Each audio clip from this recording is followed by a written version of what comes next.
or that he's been convicted. So it is in doubt.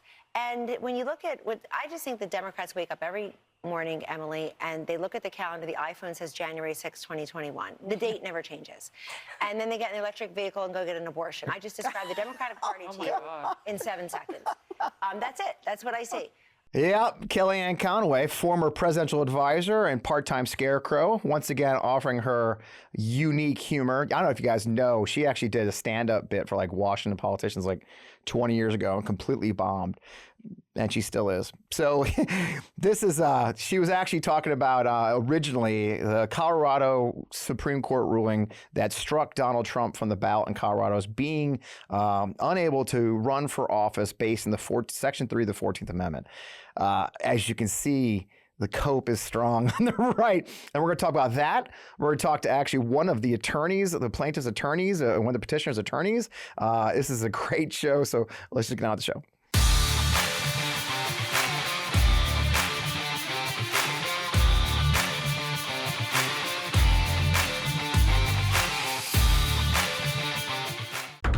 Man, what a day. I'm Fred Wellman on Democracy with FP Wellman. Welcome to the show. As always, say hello, click, like, share, all those good things. So glad to have you here on our show. Man, it's always a weird week. This one got really weird fast. As we're recording this week on Wednesday, people ask me to say that this is a Wednesday show. It's a holiday week, so we record a little early, so bear with us. But of course, this ruling came down from the Colorado Supreme Court just last night, Tuesday evening, and it's pretty extensive. It's a couple hundred, like over 100 pages. And I just want to talk about that. And then we're going to have a great guest who's actually argued the case. I mean, I got lucky. My amazing network of friends, actually one of the plaintiff's attorneys is a good friend of mine. So we are going to talk to Mario Nicolais, one of the defendants. So let's talk about first. I'm going to throw this up on the screen for you. What is Section 3 of the 14th Amendment, right? This is what we keep talking about it. And a lot of people call this the Insurrection Amendment. And what it talks about is no person shall be a senator, representative in Congress, or elector of president and vice president, hold any office, civil or military in the United States or any other state, who having previously taken an oath as a member of Congress, officer, et cetera, support the Constitution that shall have engaged in insurrection or rebellion against the same, or given aid or comfort to the enemies thereof. Okay, so it's a lot. You can see it on the screen. What this means, basically, it really came out after the Civil War to ban those who fought on the side of the Confederacy from serving in office or being president. It has been used since then. I think one time it came up, a socialist was banned back in the day. And that's the whole idea. It seems pretty straightforward. Actually, we talk about in the Constitution, you have to be a certain age to run for president. You have to be a natural born citizen. This is the other one. You can't have engaged in insurrection. But man, it's not a black and white thing. Obviously, defining insurrection. I mean, the cope is strong. And probably one of the best pretzel twists I've seen on this topic came from Jonathan Chait, writing in the New Yorker today in the Intelligence. We'll throw this up on screen, Matt, but this little screenshot. But I'm going to read this to you. The weak point in the argument is the finding that Trump's behavior constitutes insurrection. This is a defensible shorthand for January 6th, one I've used frequently myself, but it's not the most precise term. When I had the chance to use a longer description, I generally say that Trump attempted to secure an unelected second term in office. I've never seen a paragraph like that. It's not insurrection. He just tried to stay in office when he wasn't elected. I mean, talk about a pretzel twist. It's amazing. An unelected second term in office is not an insurrection. What are words? What are words? And so this is what we're dealing with right now. And then, of course, Ron DeSantis. My God, Ron DeSantis. You got to give Ron DeSantis credit for being monumentally capable of twisting things that always matter about him. And you got to see this clip. So this argument that DeSantis is about to make, if you follow it, will make molecules of logic explode right into the neurons, right? So here's a clip of DeSantis. Run the clip, Matt, of DeSantis explaining what his first hot take of the Colorado decision. Here's the larger thing of what the left and the media and the Democrats are doing. They're doing all this stuff to basically solidify support in the primary for him, get him into the general, and the whole general election is going to be all this legal stuff. And look, it's unfair. They're abusing power 100%. But the question is that going to work? And I think they have a playbook that unfortunately will work. and it'll give Biden or the Democrat or whoever the ability to skate through this thing. That's their plan. That's what they want. What they don't want is to have somebody like me who will make the election not about all those other issues, but will make the election about the failures of Biden. Yeah. Okay. So I think if you follow his logic, which was hard, this is actually the case was brought because Democrats want Trump on the ballot, and they want him to more strong. We're suing him, and he's being tried for 4 different indictments, 91 charges, all to keep Ron DeSantis from being the nominee. Okay, this is just a massive conspiracy against Ron DeSantis. I got nothing. I don't, and then Vivek Ramaswamy, we're not going to run his clip because I cannot stand his voice. I just can't. But Vivek's out there saying that he's gonna boycott the Colorado primary. I think he's in 6th place in Colorado right now by polls. So this is significant. His dozens of supporters are going to be furious about that, I'm sure. I mean, honestly, heads are exploding and it's kind of funny. But I got to tell you, the larger picture is really quite amazing. This is significant. Okay, there's no way to not frame this as significant. The idea that a court of law, the Supreme Court of Colorado, and remember, folks, our ballots and our elections are run by the states, okay? They're run by the states. A Supreme Court of a state has said that Donald Trump aided and abetted an insurrectionist, that Donald Trump is an insurrectionist, and therefore cannot serve as the president of the United States ever again. This is significant. Okay, and we're going to talk about some of the arguments with our guest when he comes on. I'm sure we're going to talk about conviction versus not conviction and all this kind of stuff. And I'll let Mario handle that because he's so much smarter than I am. But I'll just tell you this: it is very serious, and Trump's not handling it well. And I'm sure by the time the show airs, he's going to have say other things. We'll throw the screenshot on the screen of Trump's Truth Social post that he put out. I'm not going to read that whole thing. It's the usual rambling of a madman. But I will read this last couple of sentences that should make us think. And at the end, it finishes his post by saying, "This is a Pandora's box that works 2 ways. And it should be closed and tightly sealed right now. Withdraw your political indictments and lawsuits, Joe, before it's too late." That's a threat, okay? That's a threat of more violence. And that's what we're up against. We're up against a man who has threatened violence. He encouraged the violence on January 6th. He watched the violence unfold and sat in silence and did not order it to be ended. He undermined the attempts to stop it. There is no question, if anybody's got any common sense, that Donald Trump aided and abetted that attempted insurrection on January 6th of 2021. So all this makes these upcoming votes starting next month all the more insane. Obviously, I'm not going to talk about the politics of it today. We can talk about that next week as the dust settles. Obviously, this case is going to go before the United States Supreme Court. The politics gets really interesting fast. I did just want to talk about the constitutionality and the significance of the right. And so with that, let's go ahead and bring in our guest, Mario, and let's get right to work talking to our guest, Mario. I'm so excited. All of this craziness. I really am so excited to have my friend Mario Nicolais from the Lincoln Project. We just say it up front. Mario and I started together in the Lincoln Project. We're going to come eventually. He's a lifelong Coloradan, attorney, former, like I said, a former colleague. He's worked political campaigns at every level, from municipal government to a presidential race, as well before this, arguing and winning cases before the Colorado Supreme Court, amongst others. And of course, now has just won a case in front of the Colorado Supreme Court. Mario, welcome to the show, man. It's so good to see you. Fred, great to see you as well. Been doing a bunch of interviews, but this is my favorite because a fellow in arms in the fight. So yeah. Glad to be on your show. Man, that means a lot to me. I really appreciate it. You've been a busy guy. So for those who the followers don't know, what was your role in this whole case? What was your play in all of this, Mario? I was attorney for the petitioner. So think of it, plaintiffs is the best way to think of them. So the plaintiffs in this case are called petitioners, and I was their lawyer. So I have been working with what I'm just going to say is an all-star team. Okay. Who has put this all together. From there, we've got a bunch of attorneys here in Colorado who are working together.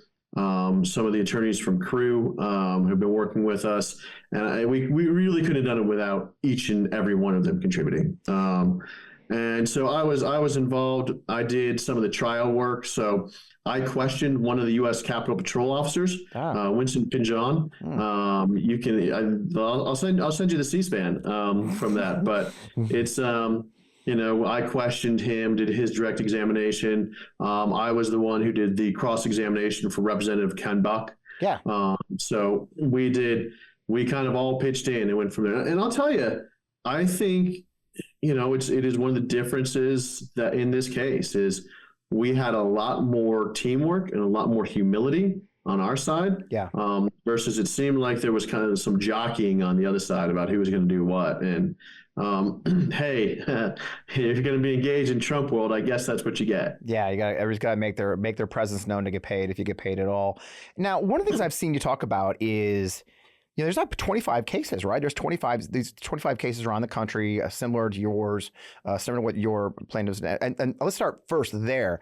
Let's bust one myth that these are Democrats. This is all the left doing this. I saw an interview, at least with one of the plaintiffs, who was actually a Republican, right? These weren't Democrats. Who are the people who brought this suit? Yeah, so there are 6 petitioners, and 4 of them are Republicans, and 2 of them are unaffiliated. But okay. I think it goes deeper than that, Fred. These are not just run-of-the-mill, like take them out of a phone book, Republicans. Yeah. One of the Republicans, the lead name on this case, Norma Anderson, is a former state Senate majority leader and a state House majority leader for the Republican Party. Okay. She is 91 years old, and she's tougher than probably anyone I know. Yeah. She spent her life fighting for this, fighting for the Republican Party. And she's probably got, I think she's got six decades in the Republican Party. So not someone that you can claim is a Democrat. There's a conservative columnist for the Denver Post, who is one of our plaintiffs. She's conservative enough that she went out there and she said, hey, look, I agree with Texas on because she's very, very pro-life. Right. Hard to call her a squish. We have one of our plaintiffs was the deputy chief of staff for the last Republican governor in Colorado. So it's not like it's just, hey, we took a couple people out of the book. These are real rock-ribbed Republicans and conservatives who simply believe that Donald Trump cannot be the next president because he engaged in an insurrection. And I'll tell you, some of our petitioners actually voted for him the first time around. I saw that. And will not now. So I think they voted for him twice, but will not again. And that's the key, right? And I saw you mention that this case is different. Than, there really wasn't. This was an evidence-based case. This wasn't just a pitch. And you guys, it was tried, if you will. How is this case different in that way? That the way evidence was presented, what you guys went through to get to this point. Yeah, I think that's exactly right. That's what's different about this case than every other case across the country. We put on a full trial. Okay. We called witnesses. Like I was saying, I did a direct examination of a U.S. Capitol Patrol officer. We did cross-examination. We submitted the tweets that Donald Trump sent out, had it admitted into evidence through the rule of evidence. He got full due process. And we still won. Nowhere else in the country has that happened yet. Most of the other cases that you've seen are dismissed along some political question line or some legal question before it gets to that point. And then also there's one guy I think who's filed about 20 of them. He's another candidate in a long shot, and he keeps filing in federal court despite the fact that federal courts have told him he doesn't have standing. Right. I think a lot of people are like, oh, well, all these other courts are throwing him out. Well, they're throwing him out because of the complaint that's been brought. They're not bringing solid complaints. They're not ready to try a full case. We were, and when we were, we won. There you go. And you had a journey to get here. There was the trial was good, and then there was a appellate, and now you went to the Supreme Court. And some of the defenses I heard. What was the most ludicrous defense you heard? Oh gosh, man! That's like saying what's the most ludicrous thing. I know. Well, the one I was thinking of course, we're saying he didn't actually take the oath that everybody else takes, or some he didn't break an oath because he didn't actually take an oath, or yeah. I don't understand. I'm confused on that one. As a guy who took oaths to protect our country, I'm sure that resonates with you over and over. The argument they made was that the oath that the president takes, that's set forth in the Constitution, to protect, preserve, and defend the United States is not an oath to support the Constitution, which is what is required. What they say is required. It's not the exact language. It doesn't work, and the court rightly threw that out, and they just said no. I mean, for one thing, dictionaries at the time defined defend as to support. Very good. And so and we had rulings that we brought up that show that was wrong. I think there's that. There's some that are like seem really good at first blush, but are just terrible arguments. Keep on hearing people bring up the idea that he needs to be convicted first. Right. And it's, I'll tell you why, when you look at it beyond first blush, it's patently absurd. It's because you have different burdens of proof. The Section 3 is not a criminal statute. It's not you're not going to be punished for committing a crime. You're just being denied the right to run for office. Right. It's being you're not qualified. And it's not we're going to throw you in prison. So it has a different standard. Criminal, everyone's familiar with criminal standard, which is reasonable, beyond a reasonable doubt. Right. Well, civil, side is preponderance of the evidence. Although in our case, both the district court and the Colorado Supreme Court have said not only do we clear that bar of preponderance of the evidence, but we cleared a higher bar called clear and convincing evidence. And so, those are different burdens, but that's why you don't need to be convicted of this. And the idea that you need a conviction, those are people who just don't understand the law. Well, or they're coping. I did a whole opening bit about the coping. We're seeing already, the copings. The right-wing cope has been pretty impressive. The gyrations they're going through. And one of those coping has been the idea it was a partisan decision on behalf of the Supreme Court. Mm-hmm. And I looked it up. I guess their Supreme Court they are nominated by the governor for a 2-year term, but then they have to run for a yes or no election, right? I mean, what is the argument of this being a partisan court? Because it was split 4-3.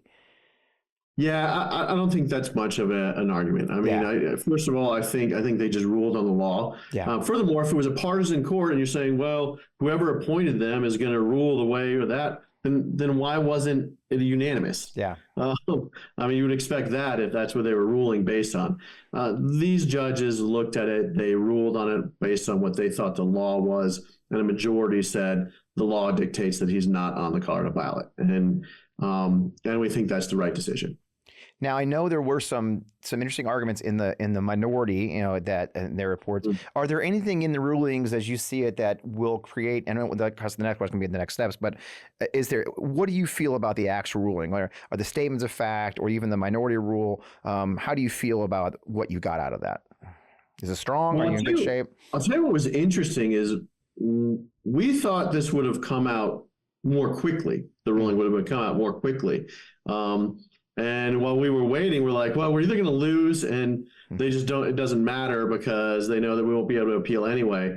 I was like, or they're writing this to, make sure that it is strong as it could be. And that's exactly what they did. Mm. 130-page decision. Yeah, I saw that. It's a lengthy decision. And it goes, blow by blow to explain why we won. And it's pretty terrific. It's pretty, Judge Luddig called it unassailable. Mm. And I think that's right. I think that the dissents, I understand why they thought that. I think that they were wrong. But I have a great deal of respect for all those justices. They had a lot to do in a short period of time. But so, for instance, one of them talked about the conviction issue, and I thought that was wrong. For instance, there were lots of Confederates who were never convicted of a crime, right, who were nonetheless barred. So, even history shows that that's not right. Yeah. Two of them, and I will point out too, we talked about a 4-3 decision. Two of the justices ruled on state law, just said, hey, state law doesn't allow you to do that. That's not reviewable by the Supreme Court of the United States. They will not touch those issues. So really, it's a 4-1 decision that they're looking at.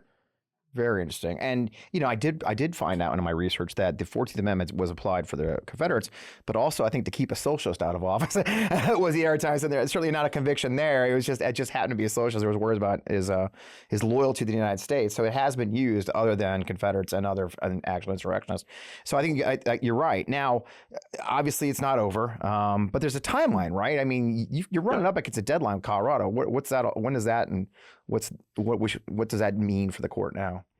Yeah, we're a Super Tuesday vote primary in Colorado, so March 5th. March 5th. But in order to meet that deadline, we have to certify our ballot by January 5th so we can print it and then have them sent out by January 20th so that, you'll appreciate this, so that overseas voters and military voters can get their ballots and they can cast their ballots. Right.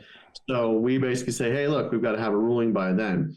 The state Supreme Court has stayed their decision until January 4th, the day before. And if nothing happens, if Trump doesn't appeal, he won't be on the ballot. That's just all there is to it. He won't be on the ballot in Colorado.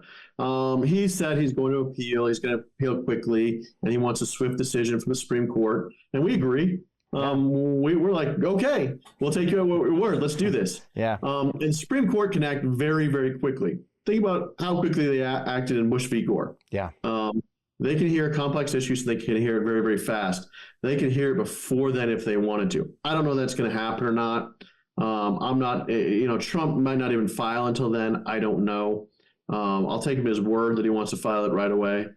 But we think that once we do get to the Supreme Court, we have the strongest arguments. And that's next. So you're going to be making a trip to Washington?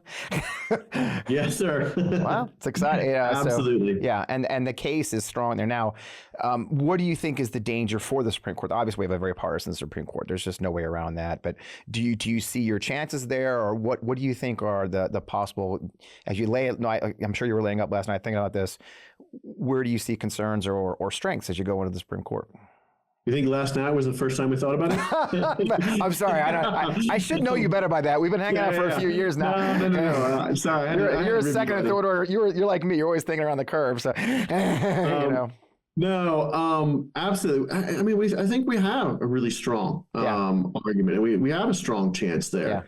Yeah.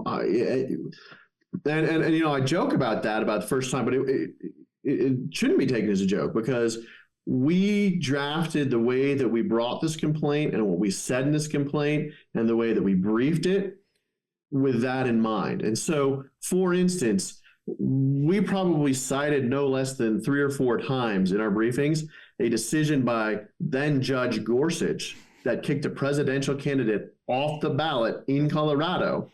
We cited that multiple times, and then the Colorado Supreme Court cited it just for good measure. So he's going to have to say, well, was I wrong then? Do I overturn myself? I think also, though, one of the things we did, and you can see this in our pleadings about the officer office issue, we grounded that into the originalist and textualist view of how you interpret statutes and how you interpret the Constitution. We went and we pulled dictionaries from the time. That's what someone like a Clarence Thomas always does. That's what he does. Right. And we said, hey, look, we did that, and this is the conclusion you have to come to. So if they're true to what they've always done, and if they're true to their interpretation and the way that they interpret statutes in the past, we think we win. Wow. Yeah, doing your homework on these guys is the key. And I laughing. It is how we did things back in the old days. We had to see around the corner before we got there.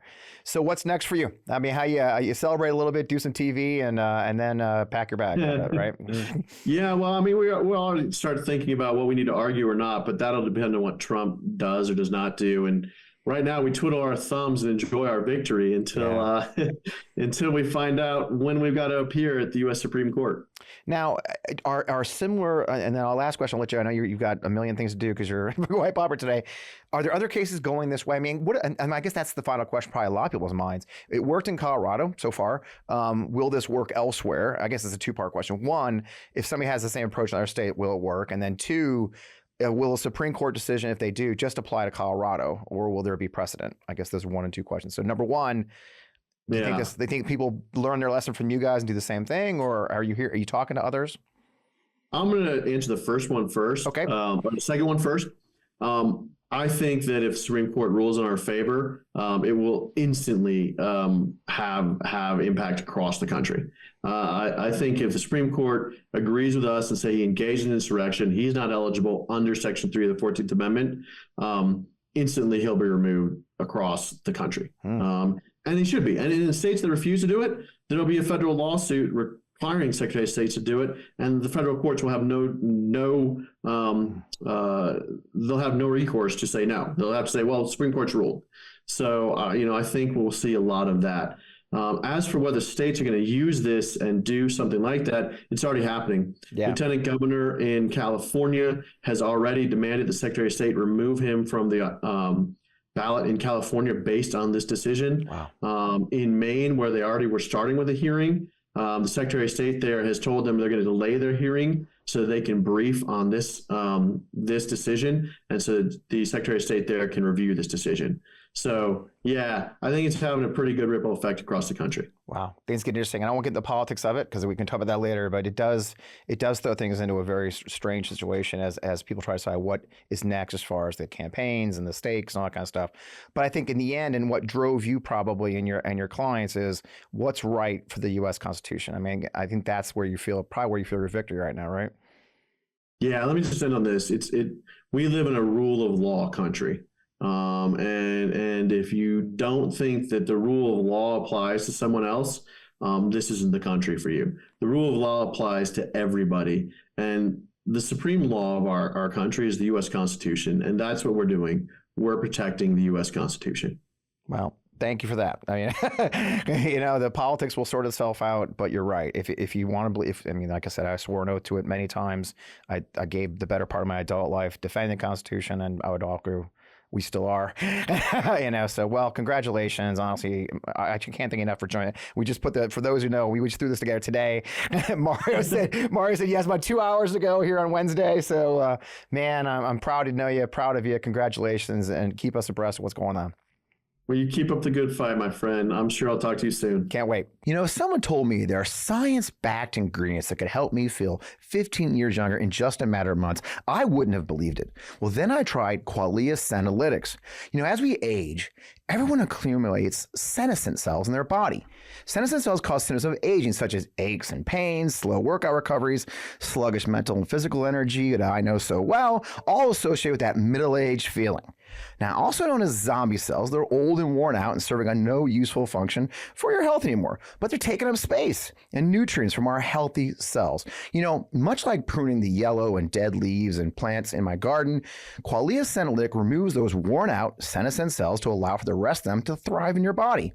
You take it just 2 days a month. The formula is non-GMO, vegan, as well as gluten-free, and the ingredients are meant to complement one another, factoring in the combined effect of all the ingredients together. But best of all, on top of all that, you have a 100-day money-back guarantee. And since taking Qualia Senolytics, I have had higher energy levels.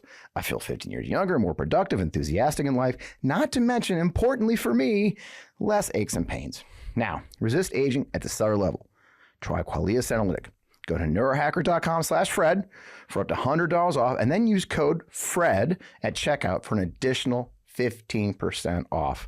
That's neurohacker.com/Fred for an extra 15% off of your purchase. And man, thanks Neurohacker for sponsoring our show. Man, what a great interview. Okay, this was a fast put together. I hope I didn't seem frantic. Mario's so busy right now. He literally chimed off of us and went to another interview. But it was I just couldn't resist the opportunity to talk to one of the victorious attorneys on this thing, and who just happens to be a friend of mine from the Lincoln Project. It's quite a momentous moment. I think this is historic. I think this is. Don't let it be lost on you how historic this moment is to have a former president of the United States declared an insurrectionist by a Supreme Court. Like I said, I've said a couple times in the show already, I'm sure the politics will be very interesting at this point. The horse race gets crazy. And I'm saying this because I haven't wrapped my own head around it yet. Because frankly, folks, this is a different kind of horse. A lot of people have been doing horse race politics. Trying to wrap your head around what happens when one of the horses can't race. Okay. I just, it really, it's going to be very, very interesting. Some very smart people, I'm sure, are going to have opinions, and we'll sort it out. But the next few months are going to be significant. Frankly, I think some of the most historic moments we've seen since the 2020 election, where so much went on after the election. And I think we're going to see the same kind of madness. Other news in DC, something we've been covered, I wanted to talk about before we go home and let you go for the holiday, is Tommy Tuberville lost, folks. Okay. The final straw of Tommy Tuberville's ridiculous hold on all of the flag officer promotions in the United States military for over 10 months. If you weren't hearing it and all the madness has gone on, he did give up his hold on all the 3 stars and below about 2 weeks ago. They were quickly passed. Senator Schumer jumped on it, passed all of the 3 stars. Tuberville insisted that he would want all the 4 stars because, some of them are woke. That was his thing. I want to get the woke ones off. Tuberville insisted that those 11 4-star generals, they were going to go through them one by one and they're going to be carefully examined. Well, guess what? It's Christmas, folks. Tommy's got a palatial estate on the Florida beach, and he wanted to get home. He didn't want to stay in D.C. So God bless Senator Schumer. He kept a few people there, and with about 60 senators in attendance, they actually passed all 11 of the 4-star promotions. And you see the screenshot of the newspaper.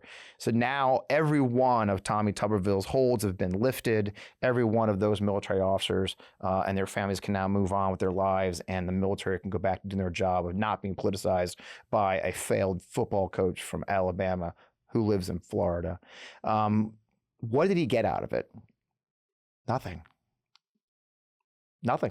That's the punchline of the whole story. Tuberville was sure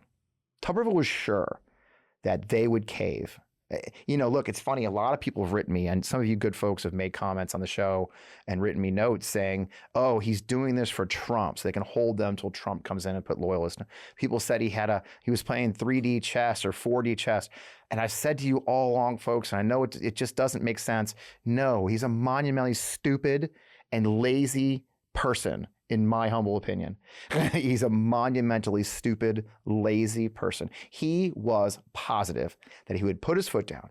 He put a hold. It would last a month or so like they have in the past. And they would always, he lamented in an interview, guys.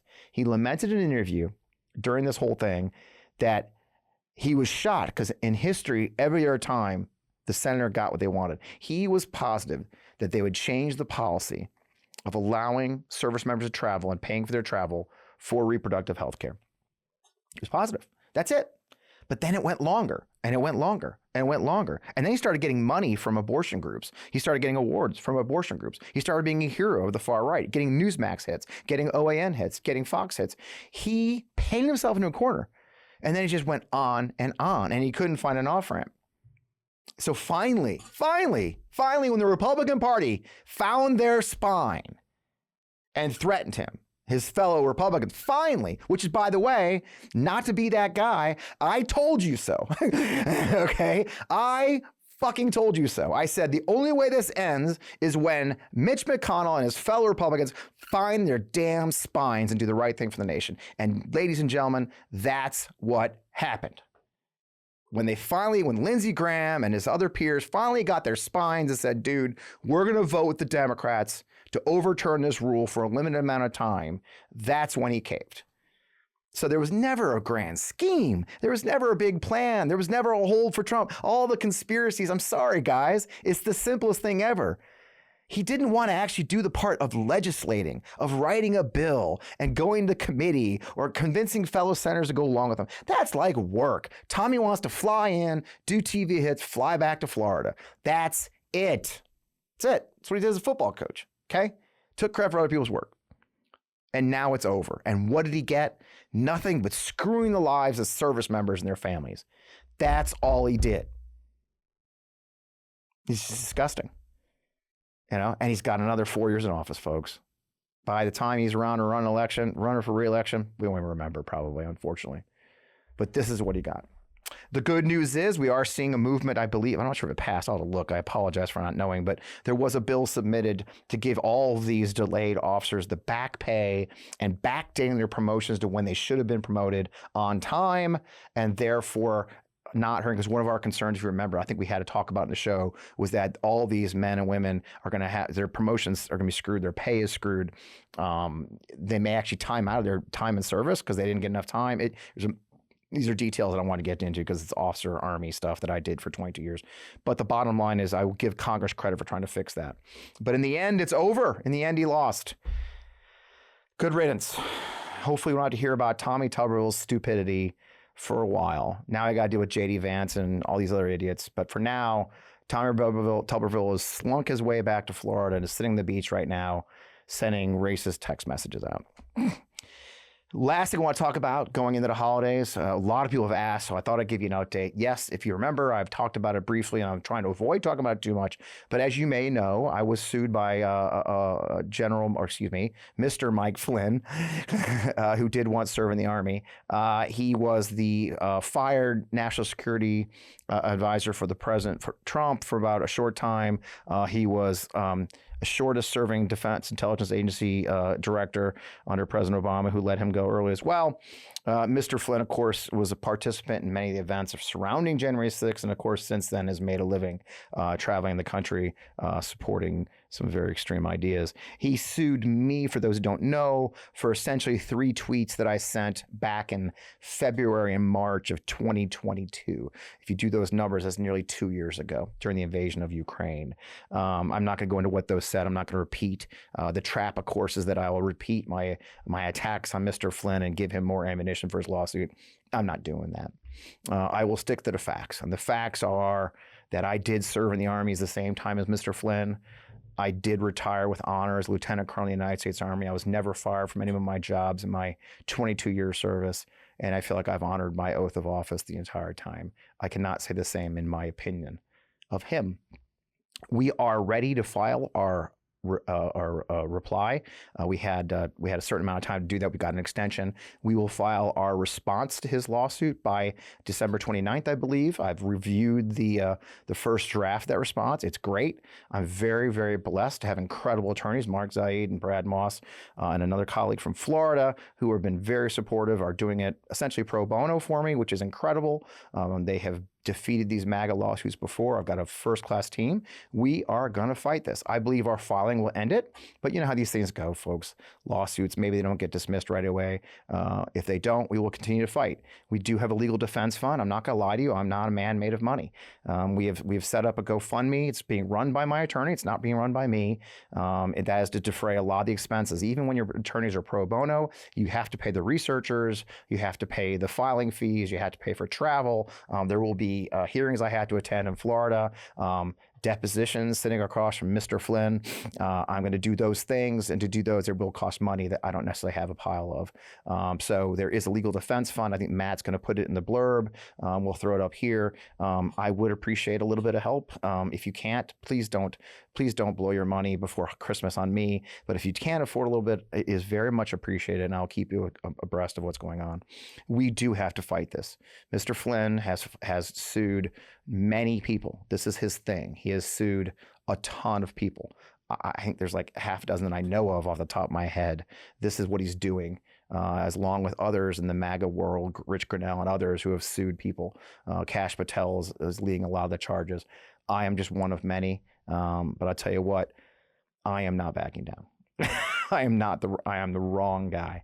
I am the wrong guy because I've got nothing to lose and everything to gain by fighting all the way till the day the court decides what the truth is. And the truth is, everything I said was true about a public figure. And therefore, I will stand on my defense. So thank you for that. Thank you for support, the incredible messages I've been getting, the incredible notes you've sent me. It means the world to me. I do read all of them. Thank you for everything you do. Thank you for being part of the On Democracy community, supporting us. I hope you'll read our Substack. I'll keep updates on there, fp11.substack.com. You can see it. In the meantime, as always, Forgotten Democrats is going. Just a lot going on. I hope you'll support all these different efforts. I don't want to beat you to death. In the meantime, the most important part of them all, please, please have a Merry Christmas. Have a wonderful holiday. We're going to a great weekend. The economy's singing. I went shopping last weekend. I actually had my holiday back this last weekend with my family in Virginia. Every store was packed. My daughter owns a store in Fredericksburg, Virginia. Sugar and Spruce sponsor the show. They were packed last weekend. I think people are starting to believe that the economy is getting better. I paid $2.38 for gas the other day at Costco. Thank you very much for that. I mean, that is a remarkable number compared to what we've been paying. Numbers are looking good. The economy's coming along. People do believe things are turning around, believe the country's getting better. And all this nonsense with Donald Trump, all this nonsense, the lies about Mr. Biden, it'll work itself out, folks. We've got 11 months to the election. Have faith. I do. In the meantime, please enjoy your holidays with your family. If you don't have family, please find some peace. I hope you found some joy in the moment. Remember, we've got a lot going for us, good in America still. It's still worth fighting for. I hope you'll appreciate the blessings we have as a nation, as a world, and you can go on, enjoy your holidays as much as you can. And we will see you next week right here in the same place.